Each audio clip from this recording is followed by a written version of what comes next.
to get started. And Julie, there's so much to say about you. We've been dear friends, and I've been following your work for so long. So it's truly a real honor to have you here today and share your wisdom. But to just read a little bit on your bio, you're an expert, and I would really put that in exclamation points, on non-pharmacological pain management. You train midwives, doctors, nurses, doulas all around the world, and you have a fantastic online program where you support parents who want to birth on their own power by teaching them the tools that address both the physical and the psycho-emotional components of pain. Mm-hmm. You are the author of a fantastic book that I love called Trusting Birth with the Bonapace Method and Keys to Loving Your Birth Experience. You are the first author of the Society of Obstetricians and Gynecologists of Canada. Their initials, for those that don't know, is SOGC, Guidelines on Pharmacological Pain Management During Childbirth. And I have to say, I cite you and that article at every single workshop I do anywhere in the world. So I know a few of my doulas are on here, so they know I've been saying to them, you have to come. Julie's the one that's the lead author on this, and your work is just revolutionary to be part of an SOGC guideline. And my dream one day is ACOG and other OB organizations will adapt it. And beyond that, if that's not enough, you speak 5 languages, which blows me away because I have trouble just in one, right? I wish I had that language ability. And this helps you absorb the culture from different parts of the world, weaving the metaphysical and science together to help all trust in the power of birth. So welcome, Julie. Well, kudos to you, Deb, because of all the great work that you've been doing and that you're still doing to bring power back to parents for birth, so they can live a pleasurable experience. So I think it's really good that we work together. I've always loved what you do, and it's a great privilege that we can serve the communities that we're serving. So I'm happy to be here. Thank you. And today's talk is so important, I think, to you and I, but I think to everyone, because as birth means to do its best, I feel like the medicalization of birth has just increased our fear of pain. And that's kind of this vicious cycle. This is all we hear. And so that's the title of our talk today, because you're such an expert on it. So I want to turn it over to you. I know everyone that's listening, we're wondering, why is this fear of pain so prevalent? And what are some of your tips? Mm-hmm. So to explain maybe how I got into all of this would kind of give an idea of what I've developed and what I believe. The first thing is that as human beings, I believe that we have a tremendous amount of power, and we need to learn how to hone into this power, how to own it. And I've developed this by extreme sports. So I practice all kind of really scary sports. I've been doing it for 35 years, 40 years now. And it's part of my, I don't think I'm an adrenaline junkie, but I'm someone who likes to, I put myself in conditions where I really need to practice and develop and focus all of the tools that I have to be able to manage the extreme sensations that I'm living. A couple of weeks ago, I was in Brazil kite surfing, and I was scared something unbelievably. I mean, really scared. I'm not just scared of, I might get bruised here. I'm scared of dying. So I'm used to working with these sensations, and that's where I really pulled together all of the strategies that we have as human beings. And just following up on that and bringing that into birth kind of normalizes the situation of birth. It's like, it's only birth. It's only that compared to, everything else that I've exposed myself to. So it kind of gives a bit of a distance and a disconnect from the dialogue that we hear around birth. So let's look back at what birth is. So birth is a physiologic event. It's something that's happened for thousands of years, and we've survived this. So I live in northern Quebec, where it's -30 many days during the year. And, you know, you look at the first native women who survived in this climate without electricity for hundreds of years, right? And if they survived through birth, then that means that there's something that's hardwired in our body that enables us to give birth safely. So I trust that we have what it takes. We just need to create the proper environment for that to happen. So if I'm kite surfing and I'm saying to myself, I'm going to die here, it's going to create a very bad environment for me, because it's going to produce a lot of the stress hormones, and it's going to get me in my head, and it's going to get me away from being in the body. And I need to be in the body because I'm going to use my body to do whatever maneuver I need to do in the wave or whatever. So birth is the same way. You need to be in the proper environment, and this environment is trust. So trust that you as a human being have the resources. Trust that the baby has an intelligence, and that the baby is also communicating with us. Trust that the people around you are there to support you. And if they're not there to support you, then you need to find people who will support you, right? So why are we so scared of pain? Is that I think that we've disenabled women by saying that there's a lot of faulty things going on in our body. And I don't believe that. I don't believe that any human being has a whole bunch of faulty things going on in their body. I believe that we have what it takes. It's just that we need to put all of these conditions together. And that's why in the bio, when you mentioned that I work on the physical, but I also work on the metaphysical, or on the other components, the emotional, the psychological, is that when we come to birth, we come with all of our bodies, with everything that we are. So it's the physical, but it's the mental, it's the emotional, it's the spiritual, it's all of our beliefs. We bring all that into our birth. And I believe that birth is really an opportunity to transcend, to become a most powerful person, to actualize, self-realize, and actualize yourself as soul. So it's a transformative journey. It is not a biomedical journey. It is a transformative journey from the inside. So I think that there's an awful lot that we can do to activate those resources, and that's how I got into using all of the non-pharmacological methods, because these methods, they are the ones that activate all of the resources that we have. So that was a bit of a long answer, but yes, that was fantastic though. But I have to say, you're amazing, because to be able to do the kite surfing and the fear-based things you do, you really have overcome fear. But I have to say, listening to you, I was like, I'd be terrified, right? And in those situations, being able to get out of your head, that's wow, right? And yet I agree with you 100%. That's what we have to do in birth, right? Is get out of our head and into our body and build that trust. But for someone who might be listening too, like me, saying, oh my goodness, like that's huge. What are some of the ways that you can recommend to do that? Okay, so I think that this is one connection that you and I have that's really strong, which is our interest in sexuality. And sexuality is not an activity that has to be on the to-do list. Oh no, it's Friday night again, I have to do it, right? It can be such a powerful experience, a transformative, powerful experience. I believe in monogamy.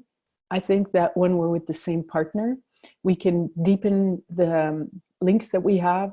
We can go deeper into who we are. We discover who we are and who we want to be through the other person. So I don't think that we need to live with someone, but if we are conceiving a baby, obviously there must be a partner somewhere in the, in the environment, and that's possibly the, whether it's a male or a female partner, it doesn't matter. The opportunity to live with someone is to really to develop as soul, to self-actualize. And I think that through lovemaking, we can learn how to transcend. And you've often said that the energy that gets the baby in is the energy that gets the baby out. And that's a very strong connection. And I think that through sexuality, while we use sexuality to practice all of what we teach. We use sexuality as a way to get out of our head and in our body, and to start enjoying and understanding who we are. And it's a real paradigm also in sexuality. When you look at people who they start having sex at 14, 15, 13, whatever, and we as women, we often rely on someone else. And I was listening to a podcast this morning, and the guy was saying, I really want my woman to have an orgasm, and like it's difficult, and I don't really know exactly what to do. And I think that it's something we need to learn how to do. I mean, we need to self-pleasure and learn what turns us on and what works for us, and then we can teach our partner. But there's part of that exploration that belongs to us. So all of the new trends that we're seeing now that have existed in the geisha world for thousands of years, the jade egg practice and the yoni massage and the yoni steam and all of those practices really are there to teach us to understand our bodies and to understand the different zones in our vagina and understand how we can strengthen our vagina. And one of the exercises that I teach in my program is I believe that the vagina needs to have three qualities, three abilities. One is to be able to be strong. So we're seeing women lifting weights with their vaginas, right? And we have the potential. We all can do that, right? So we have a strong vagina. So that's important because we're going to need some power to keep our organs inside, right? So if you don't want to prolapse or you don't want incontinence, you need to have power. And in the vagina, the yoni, we have two very powerful chakras, right? And centers of energy. So I believe that we can hone into that by strengthening our vagina. And we do that through the jade egg practice or, whatever practice that will strengthen those structures. The other ability I think we need to have is to surrender, to let go. It's like when you practice yoga. I'm a yoga teacher, and in yoga, what we always work on is balance between strength and flexibility. So someone who's only bodybuilding and who can't scratch his back because he's got too many muscles, then there's a dysfunction in the too much strength. But someone who is too elastic and who doesn't have enough strength, then there's an imbalance in that also. So we have to have tone and at the same time the ability to relax. So I think that we as women, to be able to surrender to G-spot orgasms and to cervical orgasms, we need to be able to let go, to surrender. And that's really hard because we have all these to-do lists in our head, right? Oh, after that, I have to do this, I have to go there, I have this. And it's very difficult for us. We get into the techniques of things and we're not into the feeling. And I believe that by practicing this during pregnancy and during life in general, and surrendering, we are able to surrender also when it's time to give birth, because giving birth is a combination of power and of surrender, of doing and not doing, of creating an effort and an effortless situation. So it's a balance between both of these, right? And I think that through sexuality, we can practice so having a strong and be able to release our vagina. And there's another quality that I'm kind of putting all these ideas together. I've been thinking about this, and I teach this in my program, is also the ability to push. So I've been doing this for like decades now. All women have the power to ejaculate. And to be able to ejaculate, what you need to do is to contract and to push. And to contract and to push is kind of like a pump. And, I believe that we can all do this. We just need a very strong, not very strong. We just need to be able to control, to have control over those muscles. In yoga, they call that a bandha, which is like strengthening it, like closing a little bit. So we have bandhas that we close so the energy just doesn't leak out, right? So I think that by learning these practices, practicing that during life and during pregnancy, it gets our fires going, and it starts creating the proper context to live in our body, to be in our body. And this is the type of work that you do on your own. You don't need a partner to do this. You can do all of this on your own, and then share that with your partner also. And it becomes a game. So a nice activity that I like to teach also is just to encourage massaging. So, you know, when you're like, oh no, tonight I have to, we haven't done it in 2 weeks. You have that dialogue going on as a woman, right? We often feel obliged and want to do it. But I think that just starting with massage. So sometimes I just offer my partner, well, many times, you know, I'll just say, okay, I'm just going to massage you. And I mean, who says no to a massage, right? No one says no to that. So I just start massaging. I can start, you know, his back or his buttocks, and then he flips over, and then, you know, it just becomes a moment of sharing. So so I'll do a massage on him, and then eventually he'll do a massage on me, and then that kind of gets the juices flowing, and that helps us be in our body. And I believe that that's a practice that we really need to get into, to be able to enjoy birth, because birth can be such an enjoyable experience. Yes. You know, and like I'm past the age of giving birth. Of course, my daughter just gave birth a couple of months ago, and I witnessed an ecstatic birth. I mean, I was there. She asked me just to support her partner and her, and she had a home birth and, you know, all that great stuff. And I saw her use an electrical toothbrush, you know, the cheap $2 toothbrushes from the pharmacy or anywhere. And she used the vibrating side on her clitoris during every contraction. And she was like, I mean, enjoying herself, singing and dancing and moving the whole time. And it lasted like a solid 24 hours, all of this birth. I saw her, you know, at a certain point, she told the midwife and the doula friend and myself, well, you know, I think it's time for you guys to go for a rest. Bye-bye. And they made love. I mean, they I don't know exactly. I know they had a penetration because she told me about it, but I think that sexuality really is a key.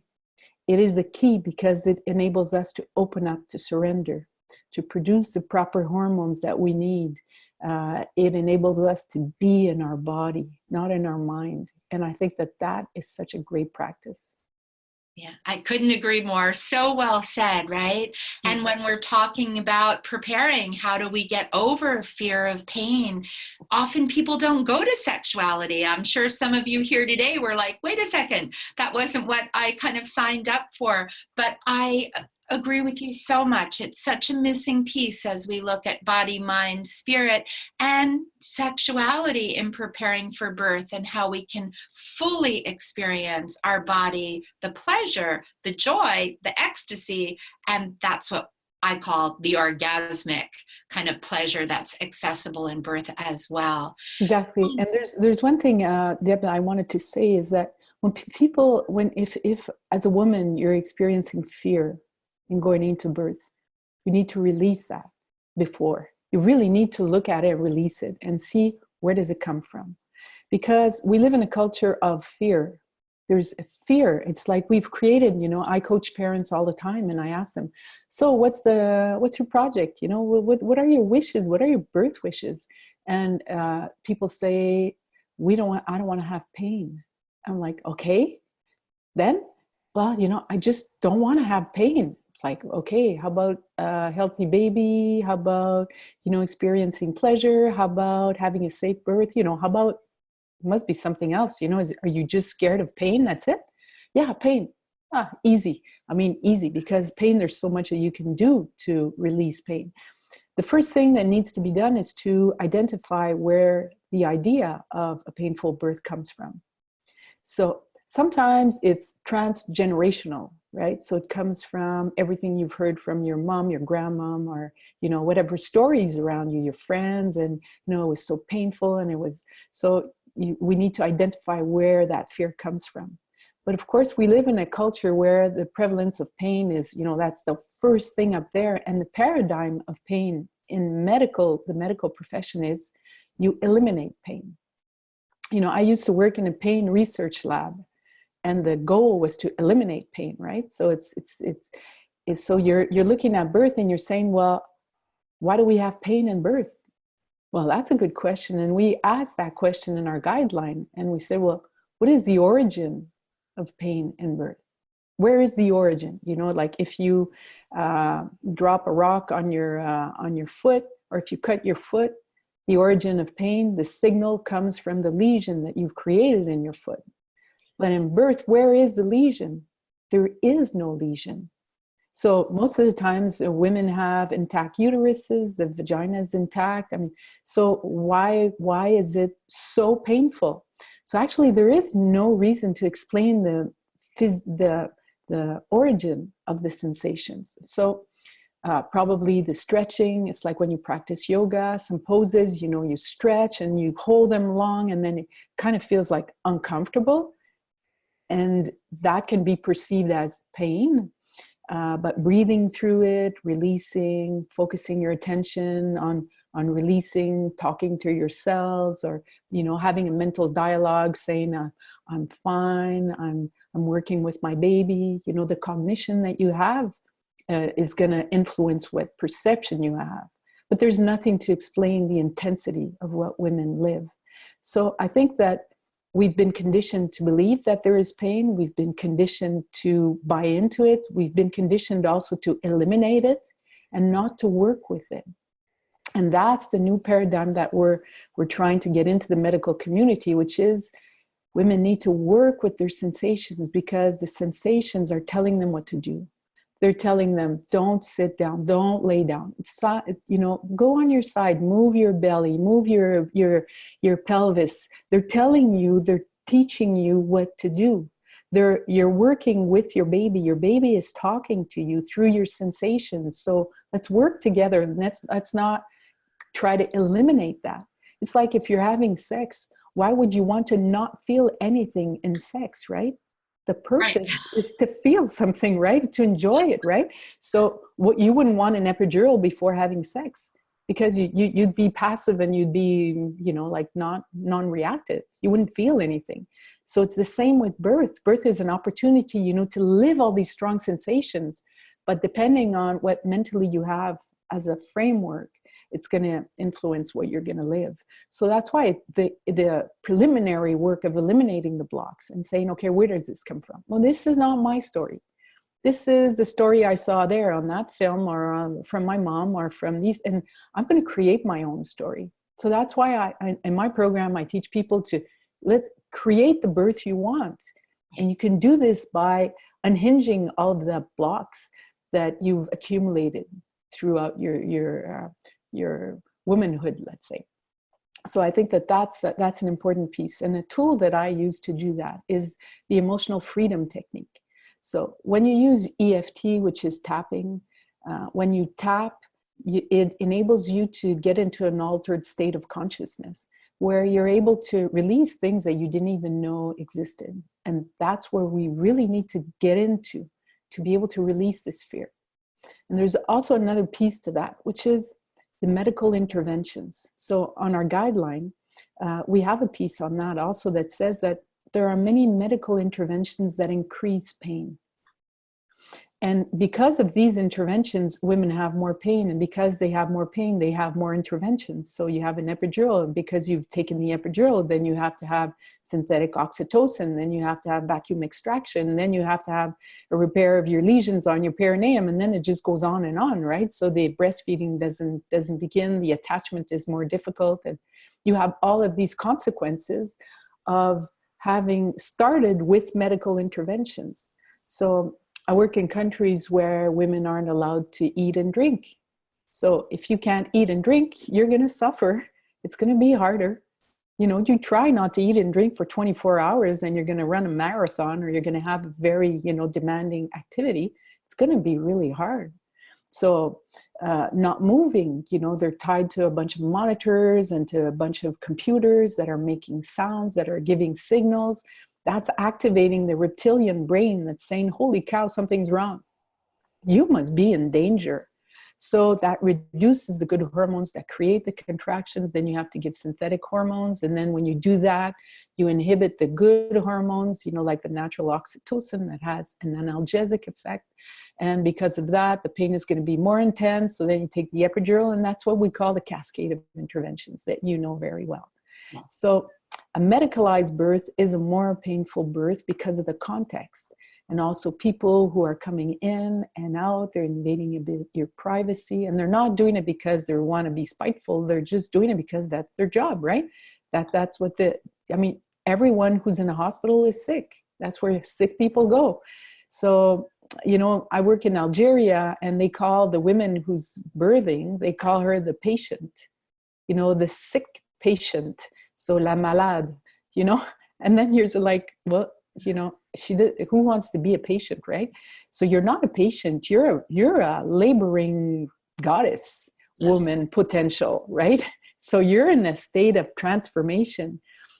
So the medical environment creates, in France, they don't allow women to wear their clothes. So women are wearing the blue gown and the yellow gown, and they have sterile stuff, and everyone who goes in, they have the mask and stuff. And it's like, geez, you really? Do you think that 100 years ago, 200 years ago, 1,000 years ago, people would do that, right? So I think that a good practice is also to ask the question, I don't know how to pronounce this word in English, the Cro-Magnon, our ancestors of 50,000. Yes. How do you say that word? So yeah. Anyway, so the primitive form of human beings, the Cro-Magnons, I think. You ask yourself, what would they do? How were they giving birth 50,000 years ago, 40,000 years ago? And how were they surviving? Because we survived thanks to them. And we've only been giving birth in hospitals for like 150 years, 200 years. So I guess there must have been a whole bunch of stuff that we were doing right. And so ask yourself that question, how did they feed their children? Did they put everything into purees? Probably not. They probably had this baby sucking on this bone, right? And trying to, rip little pieces off of it. And, would they let their babies, 10, 15 feet away from them on the ground by themselves? I don't think so, because that would be really dangerous, right? So they probably always kept the babies on them. And so would they let them cry for hours, thinking, that they're going to spoil their baby because they're crying, they're going to become precious because you answer their needs? I mean, that doesn't make any sense, right? So I think that we really need to bring that power back to ourselves and ask ourselves those questions. What makes sense to me? And so I think that that's my short, long answer to why do we fear pain in childbirth?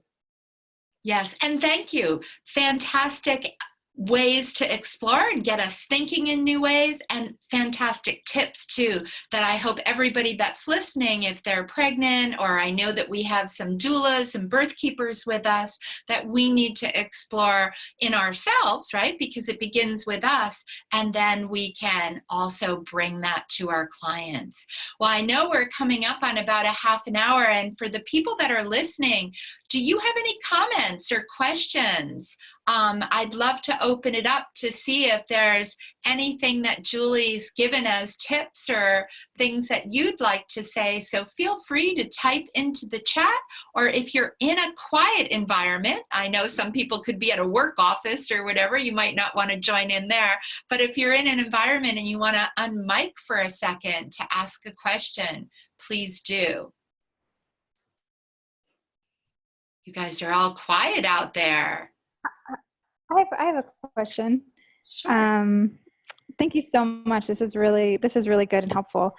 I guess I'm wondering what you would say to someone who doesn't have a fear of pain, isn't afraid of the pain of childbirth, but just thinking about the reality of, women still die in childbirth. Sometimes it's still, it can still be a dangerous, I guess, thing. So what would you say to that? I think it's really important that we address that. The biggest fear of giving birth is of dying, right? I mean, that's the worst thing that can happen, is dying. And we do the same thing with babies. We kind of extract that component. 100% of people who are born are going to die. I mean, we're all going to die in physical form. So I think it's to get comfortable with that, to get comfortable with it and saying, I need to do my 50%, which is I need to do everything I can to make birth safe. So I need to prepare physically, mentally, emotionally. I need to do what's good for my baby. And then I need to surrender and trust. Surrender and trust, because everyone's got an experience to learn through this. So parents have something to learn, and the baby has something to learn when they incarnate, when they come into the physical form. Everyone is teaching everyone something.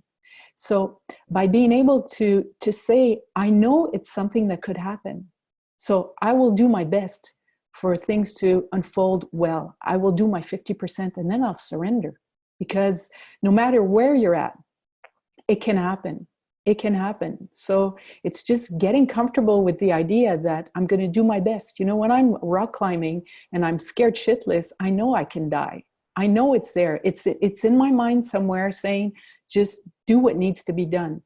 Do it safely, do it well, have the right people around you, prepare, you know, manage the challenge that you're able to deal with, but then surrender, because you can't control. There are things that we can't control. Great. Thank you. That's helpful. Thank you. Okay, good. Thank you, Rebecca. And thank you, Julie, for that answer. Is there anyone else that would like to either unmute or type in?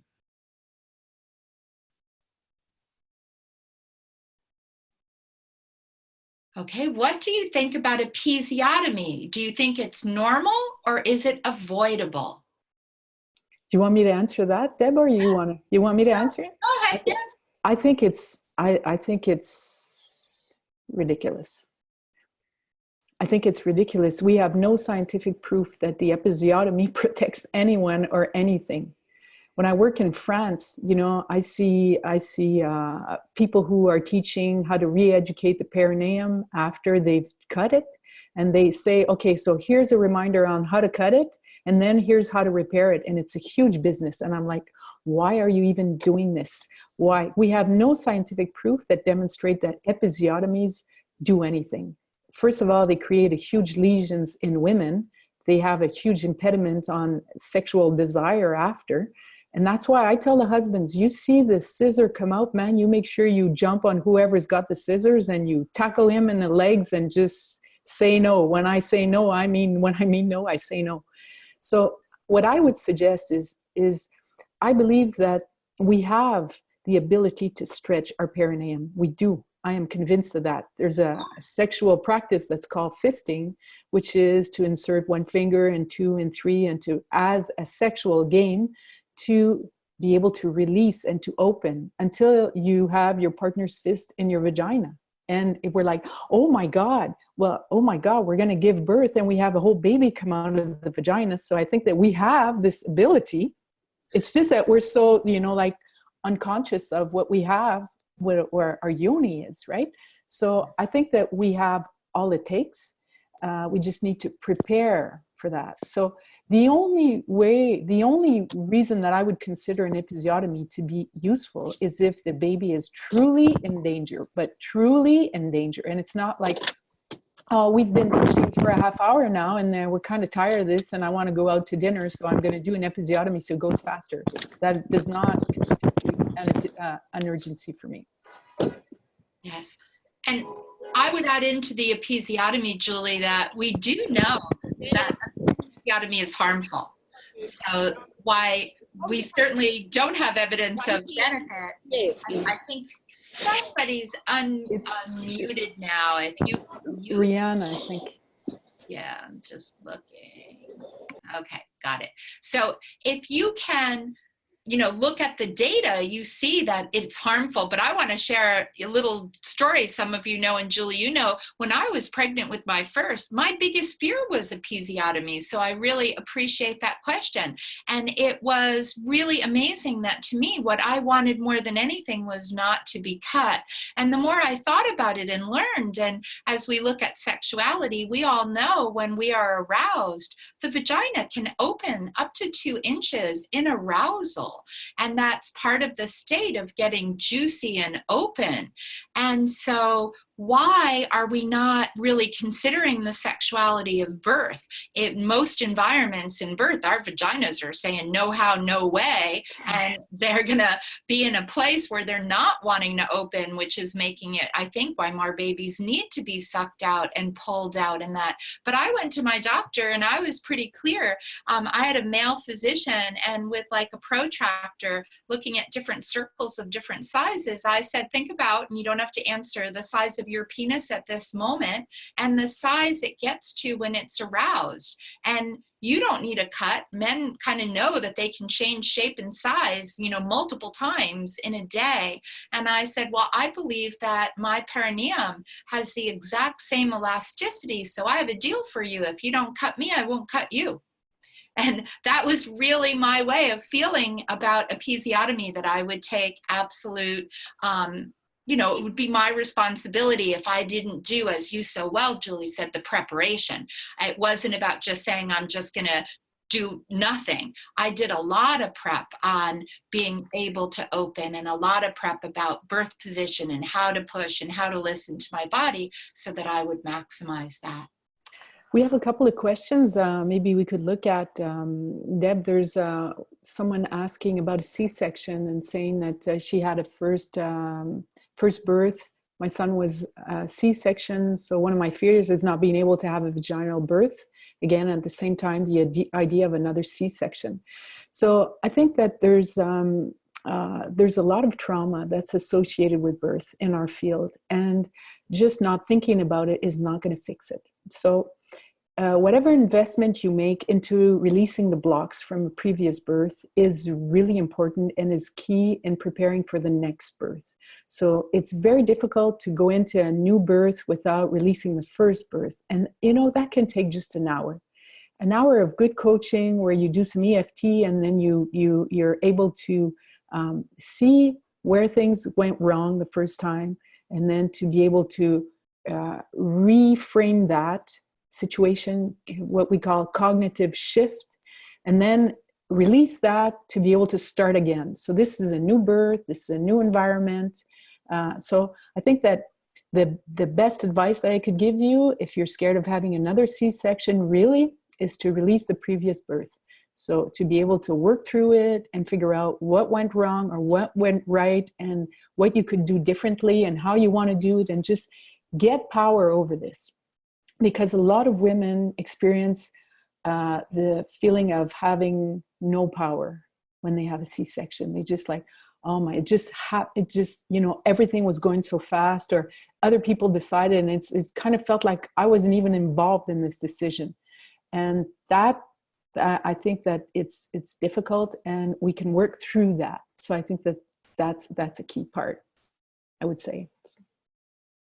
Yeah, fantastic.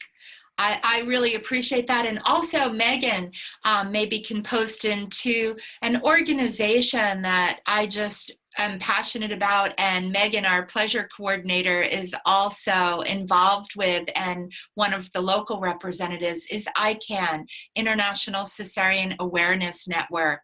And I think it's really fantastic to get together with groups that have put together tools and resources for you in your community, and places where you can get together with other people that have had a belly birth, a cesarean birth, and talk also about your fears, but also ways of preparing for the next birth. Mm-hmm. So Megan, if you're still there, if you can post into the chat ICANN's website, that's another very great resource for everyone. And I think there's some more questions. There's one question about the infection. So if there's a penetration while you're in labor and in delivery, and I like the way this person has framed it. where she says, well, it doesn't seem to be a problem when they do vaginal checks, but it's a problem when we put something else in, right? So I think that, you know, I work with people who have traumas in birth, and the best way to reduce trauma is to empower people, because the component that's always present in trauma is feeling that you have no power, powerless. And when you make informed decisions, you deal with the consequences a lot better. So there could be some risk of infection with the penetration, as there could be some risk of infection when there is, you know, a vaginal exam. So if the membranes are intact, the risk is very low. But, you know, I think it's a question of balancing it. You know, it's a question of balancing all of this. So I think that you go through the advantages, the disadvantages. If a penetration for me would mean less sensations or better hormones, enjoying my experience, and there's a risk of 1 in 1,000 that, you know, maybe I'd be willing to take that risk, because I consider it a smaller risk than having to have synthetic oxytocin and then having a forceps or having a cesarean, right? So everything we do comprises of a risk. So it's a question of, you know, whatever you feel is feasible or works for you. So that would be my understanding. What do you think, Deb? Yeah, I agree 100%. I mean, making decisions when we look at what our birth memory comprises, it's being supported, it's being part of decision making. And I always feel like knowledge is power. So I think it is really important to understand the risks and benefits of everything. And I really love the idea, and I hadn't framed it in the way there that, you know, we're worried about penetration, but it is true. I mean, we're with vaginal exams too. Sadly, so many people are having strangers come in and multiple people doing vaginal exams, and we've normalized this, which is really sad. And even vaginal exams in general, I would say. I mean, I work with some caregivers that really rarely, if ever, do vaginal exams, and instead encourage women to do them themselves. Feel your own body, but do that with the knowledge of understanding risks and benefits. Mm-hmm. You know, my daughter, when she was, she allows me to speak of her birth, so that's why I share it openly. But she didn't want any vaginal exams during her whole birth. So the midwife at a certain point was, you know, like, I'd kind of like to have a better understanding of where we're at. And she put her fingers in her vagina and said, well, the baby is this far from, you know, the entry of my vagina, and I'm good, you know? So she was able to, you know, to give that information. It also empowered her tremendously to be able to, you know, to gauge that and to feel that. There's a question on how to encourage sexual exploration in a hospital setting. So my first recommendation would be stay home. You know, so scientific evidence shows that the earlier you go to the maternity, the earlier you go to the hospital, the more likely you are of having medical intervention. So stay home. Stay home. Now in many countries, as in Canada, they've changed the what we call active labor, and they've changed that to past 4 centimeters, which is awesome, because a lot of cesareans were done because they said there was failure to progress, but women weren't even truly in labor, right? So there's a huge part where they weren't truly in what we call active labor. So I would think that, you know, if you want to explore sexuality, stay home. Stay home for a bit, you know, for as long as you feel comfortable, and you can stay in contact with your provider and say, okay, this is where we're at, this is what's happening. But the longer you stay home, the less likely you are of receiving medical interventions, and the more feasible it is for you to explore sexually. And then you have some great tips, you know, about bringing a dildo. I think that a dildo only as a statement, you know, yes. You have that on your desk, and when people come in your room and they're like, oh boy, what's going on here, right? It's like, well, better get comfortable with this because this is taking place, you know, or I'm using this and this is my toothbrush and I'm stimulating myself, or, you know, so I think that there are hospitals where I train here in Canada where now they only have one nurse that goes in, and they have an agreement on how it works. So the nurse will wait, she'll knock and she'll wait until the partner comes and answers, because they had like lots of experiences where women were masturbating or they were having oral sex with their partner, and, you know, they come in and I can tell you, they feel really uncomfortable. I mean, truly uncomfortable. So Yes. having an agreement with your care provider also, and saying, well, you know, I'm gonna there's also, I like saying, you know, the blocks that you have, the stoppers that you could put under the door, you could have that triangle there, just jammed there. When I tell providers, you know, that's what I recommend, they're like, well, we don't really like that, because if there's an emergency and she's blocked the door and we can't open it, you know, it kind of makes us uncomfortable. But, you know, we're adults, right? So you're probably, the woman's not going to be by herself. She's going to be with a partner, and he can remove the block if there's anything that's happening, right? So I think starting to create that environment is also a way of saying, we're entitled to this. I mean, this is natural. There's absolutely zero that can go wrong with this. You know, you have oral sex, you know, while doing a blowjob to your partner, it's going to open your throat. And when you open your throat, you're opening your perineum and you're releasing. So if you're having trouble, you know, letting go of your buttocks and of your perineum, oral sex is really going to open, and you can have orgasms from the throat, right? So I think that we by practicing this, by getting people to understand this, we're going to make this more normal. But the hospital is not a place for sex, right? So it's not one of the best environments, but that would be what I would say. And I totally agree. I really think we have to be able to create home birth in the hospital in the broadest sense. And what you said, Julie, is so true. We have to be able to bring sexuality in. And I love that you have a facility where the nurses now are knocking. I've been advocating for that for so long, that our caregivers honor that birth is intimate and sacred. And whether we're making love or masturbating or kissing or whatever we're doing, I think we're still entitled to have that kind of privacy that someone honors, that they knock before they enter. But I think we as consumers, and those of us that are birth workers, we all need to advocate for this. Even I tell my clients all the time, even make a sign on the door, you know, knock before entering, you know, intimacy happening, or there are lots of ways we can write that up. Yeah. So important. And I think we have time for maybe one more question. Well, I hear someone's having trouble with the audio, so I hope that's not true with everyone. And they're asking if we will be sending a replay. Yes, to everybody that's signed up. If you're here, you were signed up. So you will be getting a replay of this. And one I'm seeing, the last one here, one of my fears is that my baby won't be in the right position. Example, transverse for a natural birth. Is there a way to help the baby to move into the right position? And you're perfect at this one, Julie. Yeah, for every one of my clients and everyone, I always suggest body work. Body work is fundamental because we're giving birth with our body. I mean, it's the baby is going to make his way or her way through the body. So the body, and Gail Tully's done some fantastic work.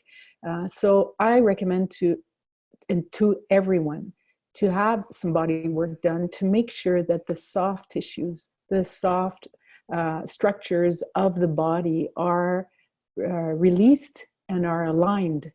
And when there's balance and there's release and there's alignment, then it's a lot easier for the baby to find the right position, because the baby is going to adapt to whatever vessel you have. So if your vessel is contracted on one side, the baby is going to adapt and is going to find a position that it's capable of being in that position because of whatever space is available. So creating space, creating alignment and balance is fundamental.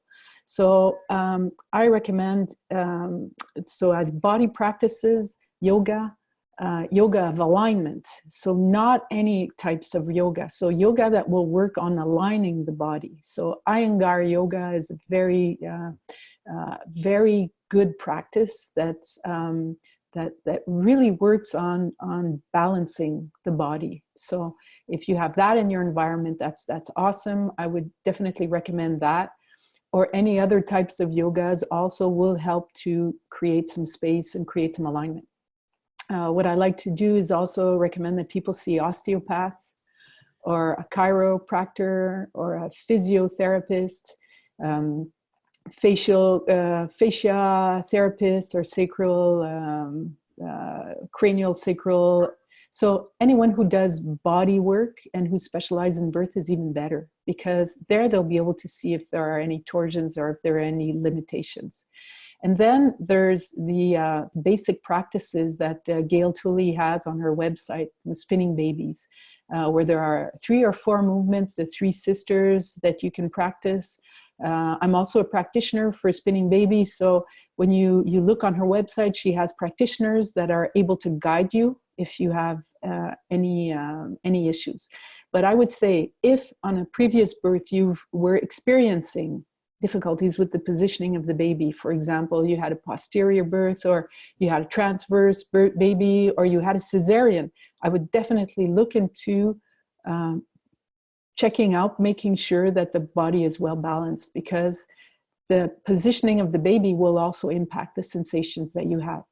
So if your baby is in a position, a posterior position, we know that the labor will be longer and that it will be felt in the back more because of the positioning. So it increases the stimulation of the sensations, right? So the nerve stimulations are more active when this happens. So positioning the baby is also a key element to reducing the sensations or the pain of birth. Thank you so much, Julie. This has been such a pleasure having this time together with you, and I thank everyone that has joined us from so many countries around the world. And you can see Megan put in the spinningbabies.com, Gail Tully, as you mentioned. Can you tell people what's your website so they can find you? Sure. My website is Bonapace, Bonapace. I'll type it in the chat, bonapace.com. On the website also, you'll be able to access the guideline for free, or else you have to pay for it or you have to be a member of the SOGC. So if you go to my website and the section, the top right section, press and media, you'll be able to access the guideline and other scientific studies that I've done and contributed with different groups of researchers. So that's there. There's also my online program for parents and for doulas if they want to find out about all the non-pharmacological methods and the scientific literature and the practice and how to really do it. It's all there. Fantastic. Thank you so much. And Julie and I are talking about, so you'll have to follow us, some combination and some new programs together. So I'm really excited about today and kind of beginning to explore more ways that you and I can offer classes together. And for those that are here, you can also go, and Megan will be typing in our Pain to Power childbirth class. And right now we're offering a free module. So if you want to go in and get a free access to our course and see what it's like, go to paintopowerchildbirth.com and watch for Julie and I. We're brewing, gestating some new ideas and some new projects in combination together. And like always, we love to hear your feedback. Pop over. We'd love to see you on our Facebook pages, on Instagram, Orgasmic Birth for me on Instagram or Facebook.